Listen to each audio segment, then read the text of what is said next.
السلام علیکم حسن. سلمہ جی. میرا سوال یہ ہے کہ بد نظر سے بچنے کا کیا علاج ہے؟ کیا؟ بد نظر سے بچنے کا کیا علاج ہے؟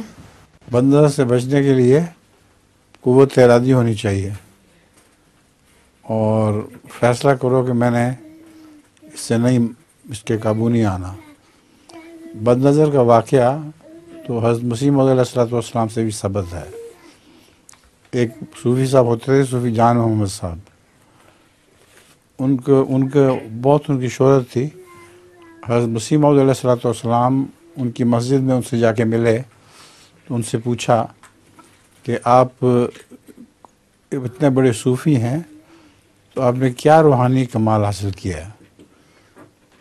تو آپ نے باہر دیکھا، مسجد کی جو دیواریں تھیں وہ چھوٹی تھیں اور گلی میں لوگ چلتے پھرتے نظر آتے تھے. میں نے کہا وہ جو آدمی چل رہا ہے نا، اگر میں اس کی طرف توجہ کروں تو وہ گر پڑے اور مچھلی کی طرح تڑپنے لگے. حضرت مسیح موعود نے فرمایا کہ پھر اس سے بنی نوع انسان کو کیا فائدہ پہنچے گا؟ کیا لوگوں کو مارنے کے لیے ہیں آپ؟ اس پر ان کے دل پہ ان پہ رقت طاری ہو گئی. انہوں نے معافی مانگی اور کہا میری توبہ، آئندہ ایسی حرکت نہیں کروں گا. اور ساتھ ہی یہ شعر پڑھا کہ ہم مریضوں کی ہے تمہیں پہ نظر، تم مسیحا بنو خدا کے لیے. کہ ہم مریض جو ہیں وہ تجھ سے امید رکھتے ہیں کہ اللہ تمہیں مسیحا بنا دے. وہی بات ہوئی.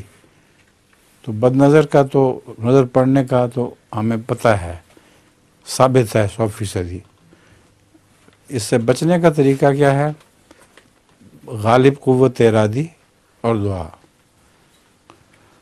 قوت ارادی اپنی مضبوط کریں تو آپ کی نظر کو کوئی نہیں کچھ کہہ سکتا. دوسرے دعا کریں کہ اللہ تعالیٰ نظر بد سے بچائے. ٹھیک ہے.